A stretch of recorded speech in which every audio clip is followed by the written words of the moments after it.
Types সবাই জানো, straight, ক্রায়ার and angular. শুনে নাও mainly angular absolutely for mandible, lower tip. সবগুলো ধরার স্টাইল কিন্তু একই, টেবিল লাইন। এটা absolutely for mandible. This too very straight আসলে mainly designed for maxilla but can be used in for the root any job, especially mandible. তাহলে এর সম্বন্ধে আর কিছু বলার দরকার নেই। এর ডেঞ্জার জিজ্ঞেস করবে, এর প্রিন্সিপাল জিজ্ঞেস করবে, সবই তোমাদের পড়ানো আছে। তাহলে আবারও বলি, এটা কি? এটা আর এটা মানে অ্যাঙ্গুলার শুধু রাইট আর লেফট আছে। হ্যাঁ, ক্রায়ারের সাধারণত ওইভাবে করা হয় না, এটা ডিপেন্ড করে আমি কোন দিকের মিজিয়াল নাকি ডিস্টাল যাচ্ছে আর কি।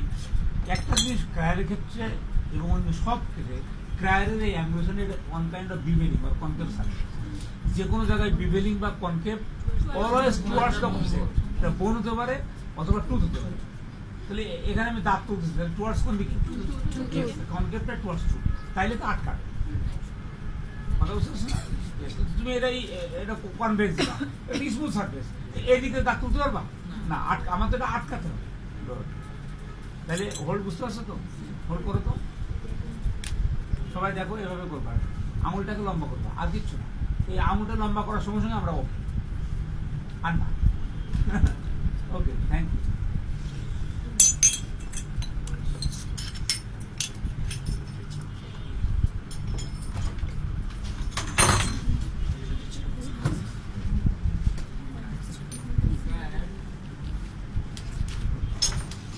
Now, forceps. আর কিছু আছে না? forceps দেখো, two groups of forceps. Upper and lower. Upper lower, তোমরা জানো। এটা কি? Lower. Lower molar, এটা Lower anterior. premolar, এখানে anteriorটা নাই আছে। Gap থাকলে তো premolar. Is also premolar. Gap mandatory না, বুঝবার পর বিগুলা যেটা অ্যান্টিরিয়র উপরে দেখছো না, এটা থেকে মোর ইলংগেটেড অ্যান্ড মোর ক্লোজ। এখানে গ্যাপটা অনেক কম, এখানে দেখো একটা প্রিমোলারের মতো গ্যাপ। খুব ঠান্ডা মাথায় চিন্তা করবে, মাঝখানটা দেখতে the gap just like a premolar two, gap just like a premolar two. এটা মনে হচ্ছে 5 নম্বর দাঁতে বজায় রাখছে। Why it is anterior? You should look at the gap. Okay? এটা নাই anterior part. মনে থাকবে না কেন? উপরে আসবে এই স্ট্রিমাস এগুলো উপরে যেমন কাজ করছে ওগুলো দেয়া।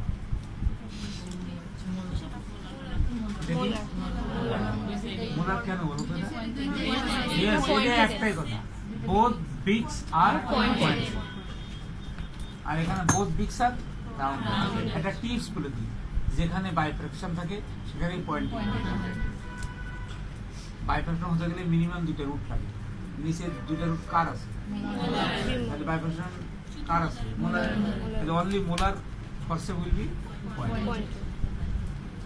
যেসব আপার আছে যেগুলো ধরতে পারবো তো, ডাউন পাম গ্রিপ, এই মাঝখানে আঙুল দিয়ে ফেল করে দেবো, বুঝতে পারছো না? মাঝখানে আঙুল দিয়ে রাখবো। ফরসেপ ভুল অ্যাঙ্গেলে ধরলে কিন্তু গ্রেড তৈরি হয়। আঙুল দিচ্ছ কেন বা?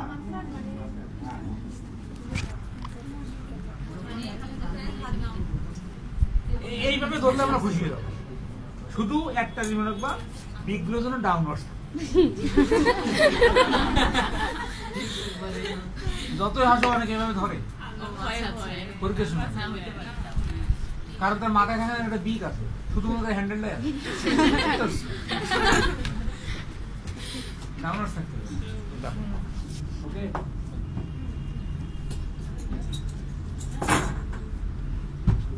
দেখো উপরে ক্ষেত্রে একই কথা, যে মোলার ছাড়া আর কারোর বিগ রাউন্ডেড হওয়ার বিগ নাই করা যাবে না তো বিগ ইজ দেয়ার অল আর বিগ মানে পয়েন্টিং ছাড়া অন্য বিগ এসে বিগই মনে করতেছে এটা তো হবে না শুধু ডাইনার তো হাত না ইট ইজ অলসো হ্যান্ড সুতরাং বোথ আর বিগ রাউন্ডেড পয়েন্টেডটা কোথায় থাকবে এবং সেটা মোলারের ক্ষেত্রে মানে যে দুটাই পয়েন্টেড আছে সেই দুটো মোলা শেষ এবং বাক্যালি কেন বাক্যালি তোমরা বহুবার জানছো সর্বিত সর্বম এই কোশ্চেন জিজ্ঞেস করে বইবার সময় তোমাদের খুব আনন্দ হওয়ার কথা যে এত সুন্দর একটা কোশ্চেন তারপরে দেখবা যদি একটা কোশ্চেন জিজ্ঞেস করে ওইটাই জিজ্ঞেস করে যে এটা কেন দুটো দুটো কোনটি Bifurcation only because palatally there is only one. Okay? Thanks.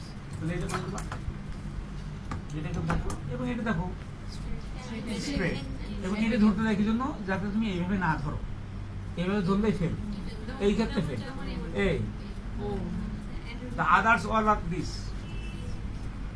বুঝতে পারছো তো জিমা এইটাই দিছে এই আর এইটাই দিছে এই বুঝা গেছে আচ্ছা এটা প্রিমোলার বুঝতে পারছো কারণ এখানে এটা দেওয়ার পর দুটো প্রশ্ন করে কেন অ্যান্টিরিয়র না স্ট্রেট না কেন মোলার না পয়েন্টিং দুটোর জন্য দুটো তাহলে মাঝখানে বাদ থাকলো কি প্রিমোলার ঠিক আছে এই জিনিসগুলোকে কোনোভাবেই যেন ভুল না হয় খুব ছোট ছোট কথা বাট অনেক গুরুত্ব দিতে অনেক ইম্পর্টেন্স তাহলে এটা straight it is anterior range কত থেকে ক্যানাইন থেকে এবং এটার মুভমেন্ট একমাত্র যার রোটেশন আর সবগুলো ডাইনামিক বাক্যালি লিঙ্গুয়াল বা বাক্য paragraph this is only rotation হ্যাঁ হ্যাঁ ধরে দেখাও খুব 2-1 সেকেন্ডের মধ্যে দিয়ে দাও ওকে দিয়ে দাও সাবজেক্টে সোজা করে হ্যাঁ খাড়াটা ইম্পর্টেন্ট কোনোভাবে জন্য এই ফ্ল্যাট করে ধরবা না এটা কিন্তু ফ্ল্যাট আমরা অ্যালাউ করবো না দিস ইজ দ্য আইডিয়া কারণ ফ্ল্যাট ধরলে তুমি এটা বিগটাকে প্লেস করতে পারবে না সাধারণ জ্ঞান এটা ধরো তো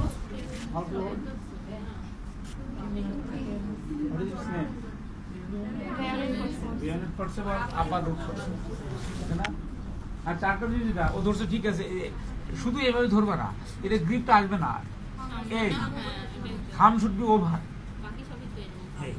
এটা না ধরো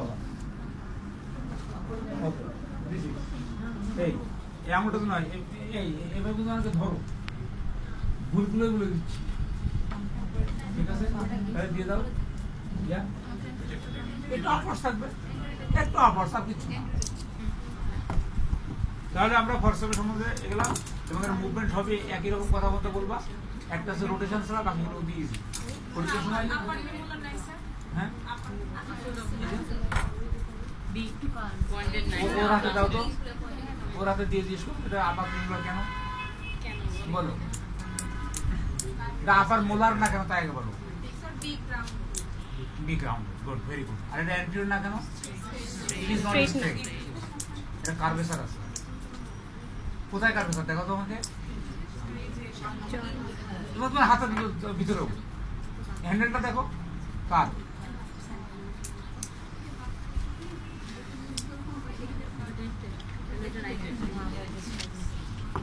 আধা মিনিট করে দেখাবো আর কি এটা বলার অপেক্ষা রাখে না কি এটা কিউরেট কিউরেট না এই যে এভাবে যেন ধরবা না এই পেন গ্রিপ তো আছে এই যে এটা ডাউন সবে এভাবে ধরে বসে থাকো যে এরপর মনে হয় কিছু টাইটেল ডাউন ডাউন একটা প্রশ্ন জিজ্ঞেস করবে যে কি নাম কি এটা কোন দিকে থাকবে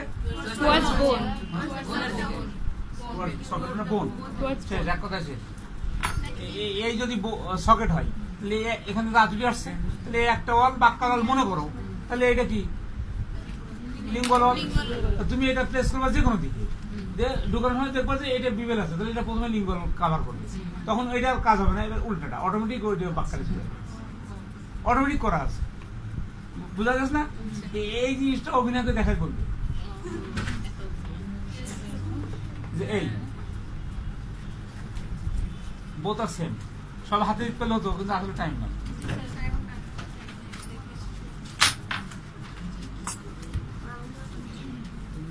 স্কুপ, ভকম্যানস স্কুপ, এলিভেটরের মতো করে ধরতে হবে, এভাবে নিয়ে আসতে হয়। পোস্টোমাইলিটি সিস্ট যেখানে বড় bony cavity, not like socket, সেটাকে কিউরেট করার জন্য এটাকে বলা হয় স্কুপিং।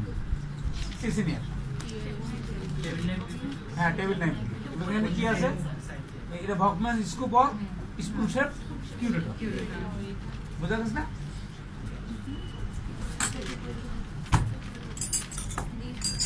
একটা জিনিস গ্যারান্টি দিতে পারি যে এখান থেকে কিছু ইনস্ট্রুমেন্ট পরীক্ষার সময় দেবই, গ্যারান্টেড।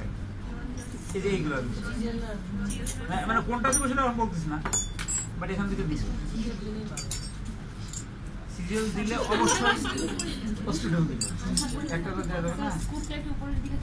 স্কুপটাকে তুমি দেখানোর সময় উপরে থাকবা, কিন্তু এটা তোমার মাল্টিপল ডিরেকশনে করার অধিকার তোমার আছে। You can use multiple direction. উগেন তোমার হাতে দিলাম, যদি সময় নিতে পারো। How to hold which one is what.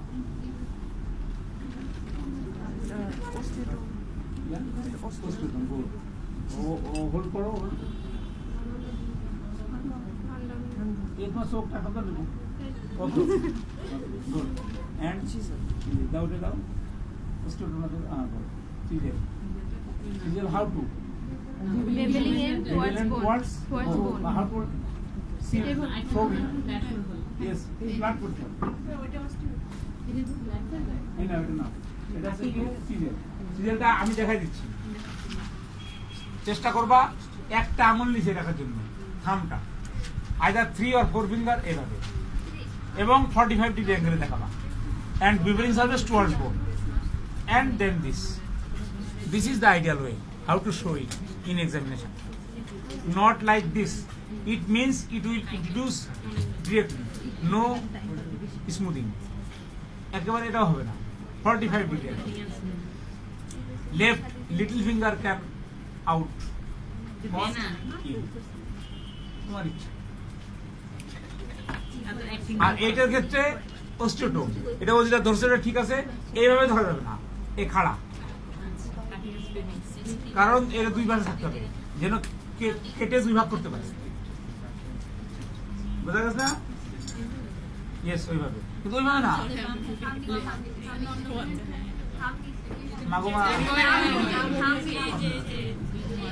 হ্যাঁ হ্যাঁ, মানে থামের উপরে আসতে হবে।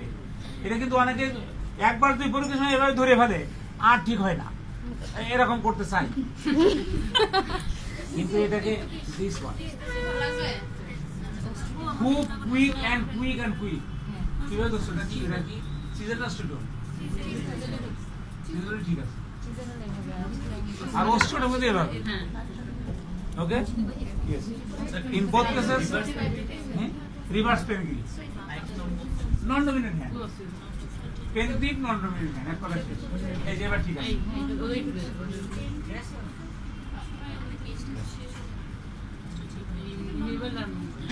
সেম ধরার ক্ষেত্রে শুধু একটা ইউনিপিপেল, একটা বাইরে।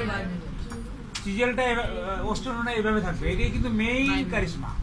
নট লাইক দিস সাবিয়া, this one bevel laterally, one bevel another laterally, okay, যাতে এটা কাটিং অ্যান্ড স্প্লিট করতে পারে। হয়ে গেল। এটা তো পরীক্ষা এসে বসিয়ে দিয়েছে, এত important. It is a periosteal liver. Another important structure for skill test. এটা জিজ্ঞেস করবে কোন হাতে ধরবা, ডাইনো, কিভাবে পেন গ্রিপ, কোন এন্ড আগে ইউজ করবা, ইলংগেটেড এন্ড, কি জন্য টিয়ারিং, তারপরে কোন এন্ড ফ্ল্যাট বিবেলড এন্ড, বিবেলটা কোন দিকে যাবে, টুয়ার্ডস বোন। সবই একই কথা, শুধু নলেজটাকে আপডেট করা এবং স্মার্টলি বলা, যেখানে বিবেল সেখানে টুয়ার্ডস বোন। আগে না ছিঁড়লে কি আগে রিফ্লেক্ট করতে পারবা? তাহলে বলো তো, which one reflect, which one tearing? Elongated কোনটা? কেন ওইটা কেন? Not elongated, it is flat, is elongated. Yeah, this one for tearing and this one for reflecting. Dynamic, definitely dynamic. No. Reverse. Hey, এটা তো পড়াইছি তো এটা যেটা বিবেল বেশি সেটা তো ফ্ল্যাট ফ্ল্যাট মানে তো চওড়া আর this is relatively sharp first tearing then hold it just like pen bevel end towards both reflect তুমি এখানে একটা মনে করো পেপার আছে এটা মনে করো পেরিস্টিয়াম আমি এটাকে রিফ্লেক্ট করবো এভাবে করে ছিঁড়ে যাবে তো টুয়ার্ডস বোন দেন রিফ্লেক্ট বুঝতে পারছো না এই জন্য এটা স্কুল টেস্টে দেয় বিবেলটা টুয়ার্ডস বোন ইউনিক কথা এবং তুমি দুটোর নামও জানো প্রথমে জিজ্ঞেস করবে যে এটা কোনটা আগে ইউজ হয় যেটা কাটতে হবে রঞ্জার অর নিবলা বোন কাটতে হয় তুমি জানো তো এটা তোমার ইচ্ছা মতো ধরতে পারবা কিন্তু পাম গ্রিপ এটার নাম কি অ্যাজ ইউ লাইক তুমি যেদিক খুশি সেভাবে ধরে কাটবা কোনো সমস্যা না পাম গ্রিপ এটা করার পরে এটাকে পেন গ্রিপে স্মুথ করবে এর একটাই শর্ত ইউনিট ডিরেকশন শুধুমাত্র তোমার দিকে টানবা নট পুশ বাট পুল হ্যাঁ স্প্রিং না থাকলে এটা ইফোর্টটা আসবে না better effort and auto open আগেই বলেছিলাম প্রত্যেকের খাতায় আছে বেটার ইফোর্ট মানে শক্ত ভাবে ধরা যায় অটো ওপেন অটোমেটিক ওপেন হয়ে যায় মানে বোন তো আর এক জায়গায় কাটতে হবে না 5 জায়গায় হতে পারে বারবার এভাবে খোলা তো সম্ভব না অটোমেটিক ওপেন হবে বুঝতে পারছো না Krishna auto open and better effort আর এটা হচ্ছে ইউনিট ডিরেকশনাল মানে ডাইনাতে ধরবো আমি বামা জায়গা থেকে পেন ক্লিক নো ডাউট ডাইনাতে আর এটা তো ম্যালেট জানো গ্রিপটা ধরবে শালটি ধরবে যেটা চিকন সেটা এবং এটা কি ব্রডেড টান এবং তুমি এটা অবশ্যই থাম গ্রিপ থামটাকে উপরে ওটা দিতে হবে এভাবে না দিলে কিন্তু হবে না অতই ধরো তো অত তাহলে থামটাকে উপরে দিয়ে দেবে এখন এটা 4টে ইউজ তোমরা জানো পার 4টে তোমরা জানো বলো মেটালিক বলবা রিট্রাক্টর এটা মেইন আছে কি এই হোলটা কি জন্য এই 4 ফিঙ্গারটা দেওয়ার জন্য ক্যাটস্পট রাইট অ্যাঙ্গেল এবং ক্যাটস্পট আগে রাইট অ্যাঙ্গেল পরে কেন খাতায় দেওয়া আছে লিখে দিয়েছে কোনটার কি কাজ তোমরা জানো এবং প্রশ্নগুলো আমি সব বলে দিচ্ছিলাম এটা কি এটা যে কি কি গ্যাস যায় এই গ্যাসগুলোর ফাংশন কি এগুলোকে তোমাদের সবগুলোকে মনে রাখতে হবে এবং এগুলো তোমাদের পরীক্ষা দিয়েছিলাম কোনো কোনো ব্যাস সুতরাং এটা মিস করার কোনো সুযোগ নেই এই জন্য একটা টিউব থাকা পরীক্ষার সময় একদম মানে অলমোস্ট ম্যান্ডেটরি ওয়ার আসতেও পারে না আসতে পারে বাট সোশ্যাল মিডিয়া আসবে কিভাবে পড়তে হয় তোমাদের বলেছিলাম শুধু একটা নমুনা দেখা দিই দেখো এটা এটা কি বলবো তো কেউ বলে না শুধু সাবিয়া বলুক এটা কি এটা what does it mean cutting body আর রাউন্ড বডি আবার ট্রায়াঙ্গুলার ক্লাসটা করে নাই ট্রায়াঙ্গুলার খালি কি বলতে হয় কাটিং বডি আর যদি বৃত্তাকার থাকে রাউন্ড বডি এটা তো বলেছিলাম তো মাগোমা এই দেখো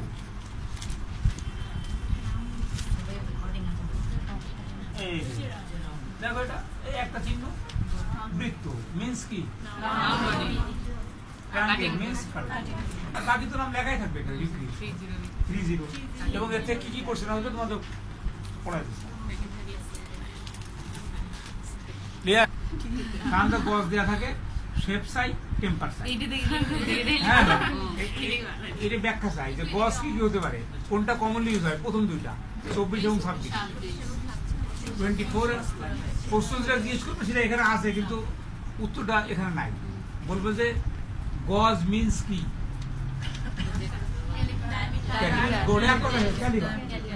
ডায়ামিটার আর ক্যালিবার গুড শেপ রাউন্ড আর কি হতে পারে আচ্ছা এটা হয় কিন্তু ট্রায়াঙ্গুলারটাই বলবো আমি টেম্পার এখানে কি আছে আর কি হতে পারে হার্ড কোনটাকে কি বলে সফট টেম্পার মানে কি ইয়েস ম্যালিয়েবল আর হার্ড আছে নট ম্যালিয়েবল গুড সোয়াবল্ডিং ফোর্সে যেগুলোর ক্যাচ থাকবে যদি এভাবে না দাও অর্ধেক নাম্বার প্রথমেই বাদ। তুমি এই আঙুলটা শুধু ইউজ করবা না, প্রথমে রিং ফিঙ্গার, দেন থাম, সাপোর্ট, ফাইন সাপোর্ট, সবগুলোর একই নিয়ম। ধরো তো এটা, মানে কেউ যেন এখন ক্যাশ ম্যাচ করে না, আমরা যারা আঙুলটা ঢোকাই থাকে দিস ইজ ওয়ে। এটা ক্যাশ আছে তো, এই যে একই তো। ও আর ক্যাশ লাগানোর দরকার নাই, তুমি হোল্ড থাকলে হলো। খোলা এখন, হ্যাঁ হ্যাঁ ওটা খোলার দরকার নাই এখন। আচ্ছা এখন এগুলো প্রত্যেকের সঙ্গে বলছি, সেটা আমরা 100% করে নেব, এটা সমস্যা নেই। আচ্ছা এখন আমি তোমাদের বলে দিচ্ছি কার নাম কি, তাই না? দেখো অ্যান্ড ইউজ গুলা, মানে ওভারঅল ধরার নিয়ম তো বুঝতে পারলাম। সোয়াবল্ডিং ফোর্সটা আগে দেখাচ্ছি, এই জন্য ইম্পর্টেন্স হিসেবে আগে দেখাচ্ছি। এটা স্কিল টেস্টের জন্য সবচেয়ে মাস্টার একটা ইনস্ট্রুমেন্ট, কারণ এটার মাধ্যমে কিছু অভিনয় আছে, তাই না? এটাকে তুমি ধরবা, কিভাবে করবা তোমাকে বলবা, দেখাই দিবা যে পরিষ্কার যে আমি গজ ধরবো, এটা শোক করবো, অপারেশন ফিল্ডে নিব, সেন্টার টু পেয়ে ফিরবো। এই এটা স্কিল টেস্ট একজন হয়ে গেল 10 যে কোনো একটা বা দুটো ধরবে, টাইম যদি লিমিট হয়ে শেষ হয়ে যায় 8টা ধরবে। তাহলে এটা নাম কি বললাম, এবং কিভাবে কি বুঝতে পারলাম। এখন আসো বাকিগুলো সম্বন্ধে তোমাদের একটা ভুল ধারণা আছে, ওটা আমি ভেঙে দিচ্ছি। আগে এটাকে করো, অ্যালিস টিস্যু ফর্সটাকে চিনে নাও, এইটা দিব না। অ্যালিস টিস্যু ফর্স সবাই জানে এটা, এবং এটার ক্যাস আছে, ধরার নিয়মও একই, এবং এটা মেইন জিজ্ঞেস করে এর নাম কি এবং কোথায় ইউজ হয়। এই দুটো কোশ্চেনের বাইরে কোনো কোশ্চেন নেই। আনসার করবা Allis tissue forceps tissue, necrotic tissue or tissue which need to be excised, সেই টিস্যুকে ধরার জন্য, যে টিস্যুটাকে আমরা কেটে ফেলে দিব। উদাহরণ দিয়ে বলবে, একটাই উদাহরণ দেবো, অপারকুলেম, অপারকুলামটাকে ধরার জন্য কি বললাম অথই, একটা কথা বললে হবে। আর এটা ওভারঅল বললে কি বলবা, inflamed, infected or necrotic tissue which need to be excised। Clear হয়েছে? You clear? Okay, thank you. তাহলে এগুলোর এই তিনটারই একই ঘটনা। অ্যালিস দেখে চিনতে পারবা তো, দেখে তো চিনতে পারবা, এটা তো কাঁচা হাতে কাটা কাটা ছোট ছোট মাছের দাঁতের মতো। এইগুলো তোমার দিকে এইটে বাদে একবারে বাড়াই দেওয়া হবে, আলাদা করো। আলাদা করার একেবারে সহজ একটা টিপস আছে, সেটা কি, তুমি মোটামুটি একটা গেস করো, যেগুলো বাঁকা না, এরকম একটা ধরবা, ধরে দেখবা যে এখানে ভার্টিক্যাল গ্রুপ আছে, আর এটা এটা ওপেন না করে বললে কিন্তু নাম্বার 0 দিবে, আন্দাজে করছো। তোমার যেটা সন্দেহ, যেগুলো বাঁকা না, কি বললাম, যেটা নট কার্ভ, স্ট্রেট গুলো একটা ধরে দেখবো যে মাঝখানে ভার্টিক্যাল গ্রুপ আছে কি নাই। এক কথায় এটা নিডল হোল্ডার, কারণ ভার্টিক্যাল গ্রুপ আছে। সবাই তো চেনো এটা, সবাই তো চেনো এটা। আচ্ছা এখানে এটা বাদ গেল। এখন দেখো এটাও একই রকম, বাট ভার্টিক্যাল গ্রুপ নাই, এবং এটাকে বলা হয় ক্রক লাইট, মানে ক্রোকোডাইলের মতো লম্বা ঠোঁটটা, আর্টারি ফর্সেস। আরেকটাও দেখবা ভার্টিক্যাল হাই গ্রুপ নাই, but very short, war twist. তাহলে এই তিনটা আলাদা হলো। এখন মনে করো তুমি এটা বের করলে নিশ্চয়ই এই তিনটার একটা হবেই, ভার্টিক্যাল গ্রুপ আছে। সুতরাং মানে এই তিনটার বাইরে হতে পারে না, একটা ওয়ার টুইস্টার, একটা নিডল হোল্ডার, একটা আর্টারি ফর্সেস, লং আর্টারি। ঠিক আছে, এখন যেগুলো বাকি আছে এগুলো আর্টারি ফর্সেস বলে, কিন্তু যেহেতু এটাকে কার্ভ, এটা আর একটা হচ্ছে মস্কিটো ফর্সেস অর হেমোস্টেট, এর দুটো নামই বলতে হবে, যেগুলো বাঁকা সব একই নাম। তাহলে ইন্টারমিডিয়েট মস্কিটো ফর্সেসের সংজ্ঞা জিজ্ঞেস করে, গত বছর কাজ জিজ্ঞেস করছিল কোরআন ক্লাসে, জিজ্ঞেস করছিল না? হ্যাঁ, যে কাকে বলে ইন্টারমিডিয়েট কার্ভ আর্টারি ফর্সেস আর কল্ড মস্কিটো ফর্সেস। মানে ইন্টারমিডিয়েট সাইজটা বোঝা যাচ্ছে, আরো ছোট আছে,